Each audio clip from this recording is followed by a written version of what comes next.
You gotta be shitting me. None of that got filmed?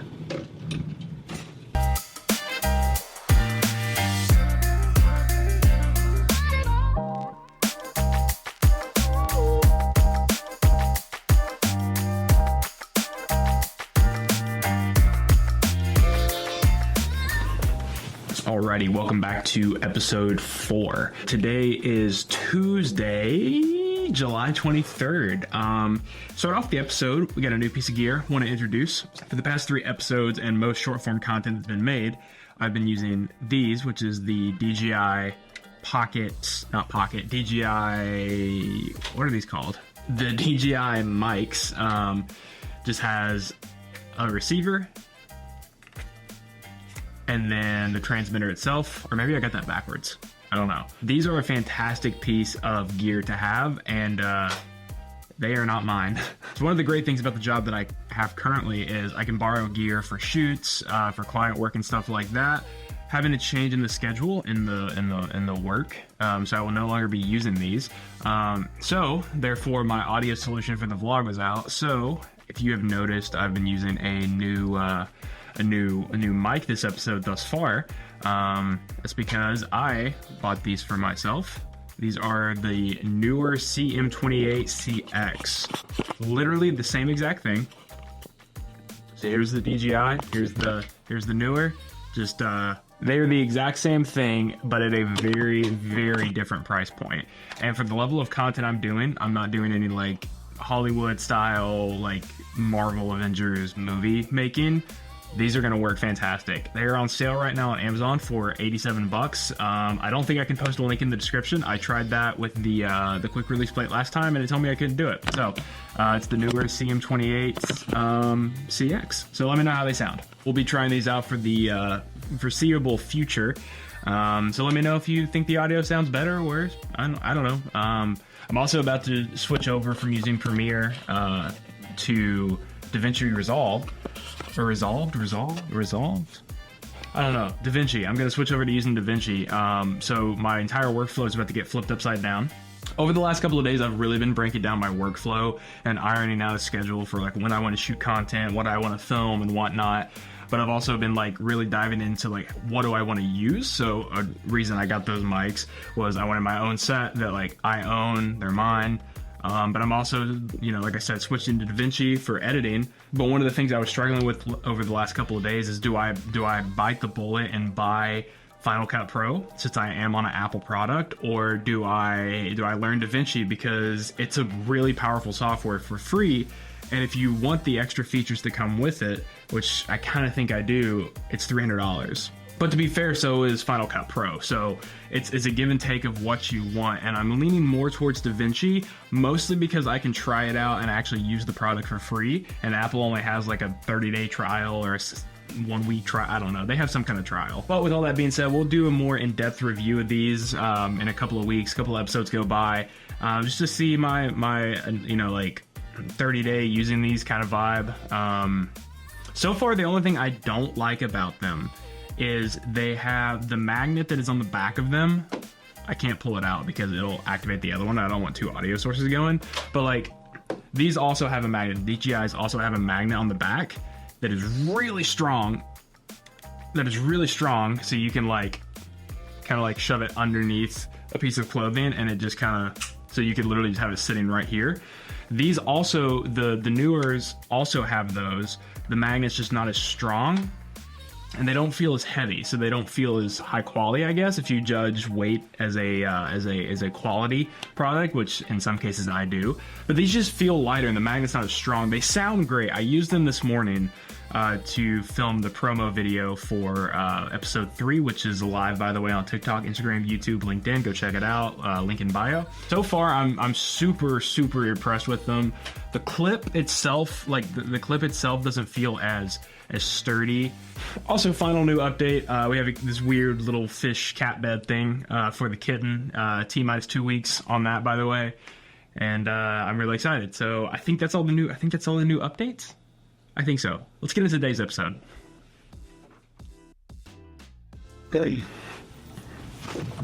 So let's go ahead and dive into what I want to get done today. I mentioned that I want to start a new series on the channel that's more of a technical focused series on what I'm actually learning in my boot camp, and actually going into like a live sharing, like screen is the main focus, little webcam in the corner, like breaking down topics and showing code. So what I'm going to do before class, we have a couple hours before class starts, is I really want to lock in a kind of like a cheat sheet, I guess, almost like a study guide for what I want to talk about. And it's also like more of like a mini study sesh for me to like kind of go through and be like, these are the topics we've really hit so far. And the more I've thought about it, I laid in bed last night thinking about this. The first 2 weeks was really just over Git, like in your terminal, like how to open up code from your terminal, how to clone and pull and push repositories and you know, like changes you've made from your repo or from your project to your repo in GitHub. So I think those things are important to cover. So I'll probably touch on them a little bit, but a lot of the styling stuff that we've gone through, I'm probably not going to hit as hard, because I'm probably not going to show a lot of the styling, just because that's not really the area that I need to focus and reinforce my learning on. Like, I'm not saying it's not important, because it is, but I feel like I have a good enough grasp on that, and I know how to research what I need to happen, that I don't really need to reinforce that. I need to reinforce my JavaScript and all the fundamental things that we've been doing in there. That's what I really need to lock in and fully understand. So that's probably what the series is going to be focused on most. So in return, I don't want to sound like I don't know what I'm talking about. So I want to freshen up. Even though it was just last week and this week, I really want to dive in and lock in what I want to talk about, almost like a lesson plan that a teacher would do, right? So what I'm going to do is I'm going to go back through the PowerPoints that we went through during class. Again, today is Tuesday of week 4, so there's 3 weeks of kind of catch up we have to do. But again, most of that has been styling and just basic pull push stuff, like getting your code from your VS Terminal or from your VS Code to your repository on GitHub. So there'll be a brief overview of that, but really the JavaScript is where the meat is. Also gotta get the B-roll in real quick, so I'm gonna... It's not gonna focus. There we go. Vlogging. We're vlogging. One last thing before we dive into the planning and get into all of that. Let's do a little networking update so far. So far I've made probably 4 to 5 solid friendships / connections out of the 15 people in my cohort. Most of those people are in my study group, which is the group that I meet with and we work on code together weekly.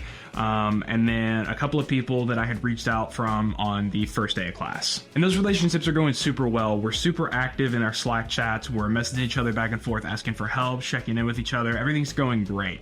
And those are the connections that I'm super proud of. But in my opinion, that's the easy network. Let's talk about the more difficult and sometimes awkward. So over the last couple of months, I've been really diving into LinkedIn. I've been posting, connecting, interacting, the whole 9 yards. But before I really started looking into the tech world and trying to make that switch with my career, I was one of those people who looked at LinkedIn as like a stingy, like only salesman. It's kind of awkward, like it's just like a job board kind of thing. But over these last couple of weeks where I've been posting and commenting on people's stuff, interacting, and like actually looking through and trying to make genuine connections, I've realized that's not the case whatsoever. And LinkedIn can feel kind of awkward sometimes, right? Because like you go to someone's page, you connect with them, they connect back, you can send them a message, or you hit connect, but you send a personal invite. So you can be like, hey, so-and-so saw your page, so-and-so where, whatever. And it can feel kind of awkward, but really what I've learned with it so far is you have to get over that initial hump. If you can get yourself past the awkward phase of like you feel uncomfortable sliding into someone's messages being like, hey, so-and-so, this is me, look at me, connect with me, it's really not that bad. And I have 2 connections in mind that I'm thinking of right now that I've made over the last year that I've really nurtured and built that relationship to the point where I consider us friends now. One of those connections I just met back with yesterday via Zoom just to catch up and see where we were in life and kind of talk to each other and just catch up as friends. And the way I made that connection was I was in Taylor Desson's live show that he does, Guidance Counselor 2.0. Plug. I was in his live show commenting, asking questions to the guests that he had on that particular show, and I met someone else who answered my question. So after the show was over, I went to their page, did a personal invite connect request or whatever it's called, shot them a message, and I don't remember what I said. Let me look it up. I said, "Hey Thomas, saw you in Taylor's comments, wanted to connect. Just scrolled through your page and saw the things you've been doing. Dude, your content looks awesome. Keep up what you're doing. Would love to hop on a call sometime and talk content. I just started my journey and wanting to build my network out of people that are similar to me." All I said. And then just from that initial message, a year later, we just had a kind of catch up because we don't live in the same area. We have different schedules. It's like any other friend. It's really hard to keep up and actually be able to find a time to chat or reconnect. So that's the connection that I've stayed up to date with. If I see something on my feed that they've posted, I interact with it. I'll drop a comment, I'll show support, whatever I do. Another one is a developer who is live streaming them working on a personal project that someone else I follow reposted. So I saw a live stream link and I was like, that's weird. I've never seen a Twitch live stream link on LinkedIn. So I clicked it, hopped into his chat. He was working on I think a fantasy football page, like a personal project, and he was trying to implement something. So I just started chatting, and I was told him hey, I'm in a boot camp right now for web development, and we started chatting, and then I had to bounce because I had class. But then I found him on LinkedIn, sent him a connection link, or a connection request, found him on LinkedIn, sent a request to connect, sent a personal invite, and basically just said, "Hey man, I really loved your live stream. Everything looked great. Thanks for all the words of encouragement with my boot camp. Would love to stay friends." We literally had a conversation the entire day, just going down, talking about tech, talking about live streaming, talking about code. I even sent him my link in bio project, which by the way is in my link in bio if you want to check it out. And he gave me 5 real constructive criticisms that I could improve on with my code to make them better and more ready to actually show a potential employer. So my whole spiel of this being, that's only 2 connections I've made in the last year that I really cherish and that I try to keep up with. It's so easy. All I did was reach out to somebody that looked interesting or was doing something that I thought was cool and complimented on that, and then built that relationship up. And now I have those people as connections, and more importantly, I have them as friends, and they're in the career space that I'm trying to break into. 2 conversations. That's all it takes. All right, let's go ahead and hop in, and I might do a little screen share. You know what? Let's do a little screen share.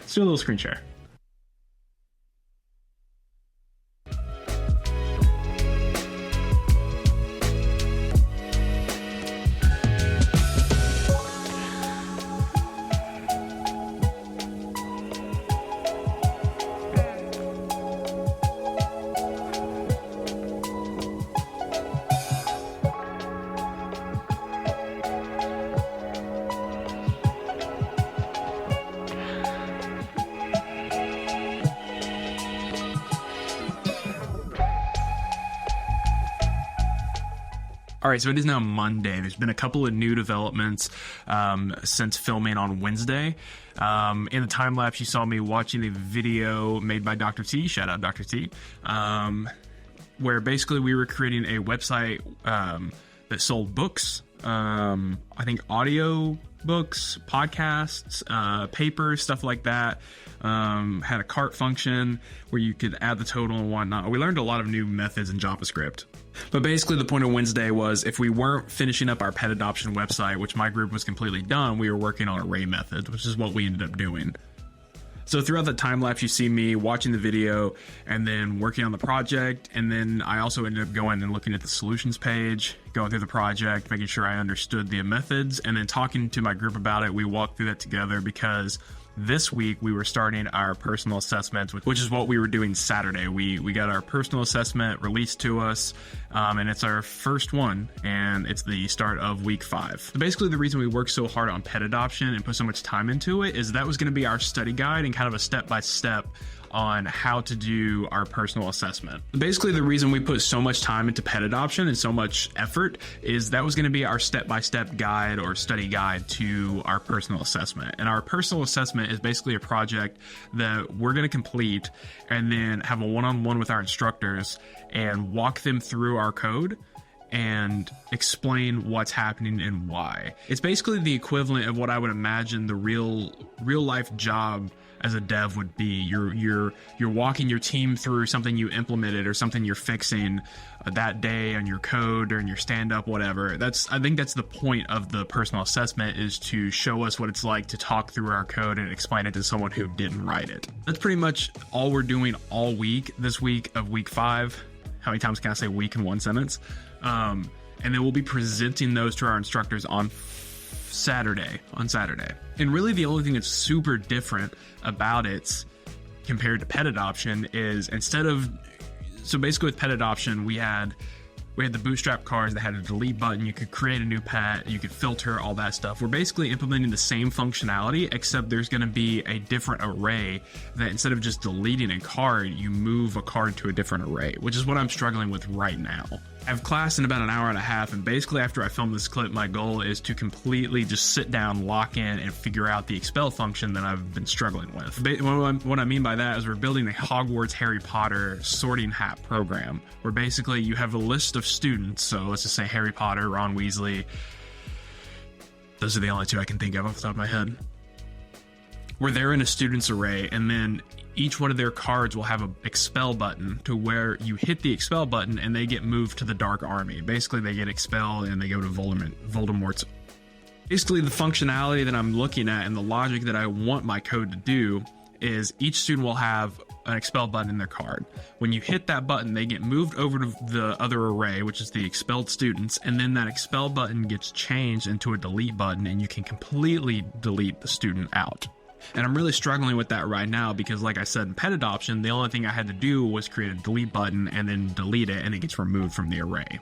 Pretty much everything I had planned for this episode kind of got thrown out the door because Saturday we got assigned the personal assessment, and I really want to lock in and get this knocked out.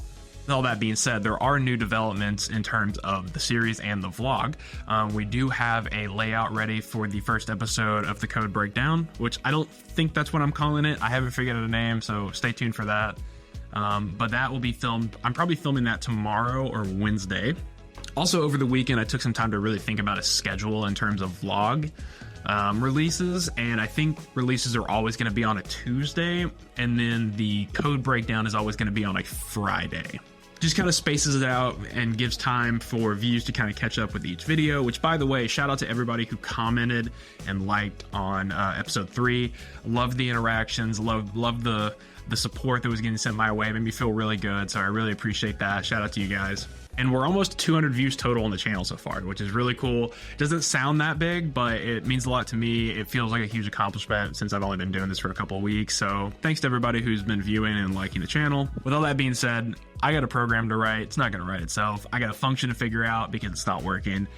I'm going to get to work, get to researching. Thank you guys so much for watching episode 4. Stay tuned later this week for the first code breakdown. We'll be covering the first 4 weeks of a brief overview of everything I've done so far, and then probably episode 2, it'll be a deep dive into this project once I get it done. So thank you so much for watching. Drop a like, drop a comment, subscribe if you're feeling up to it. Helps me out, makes you feel good.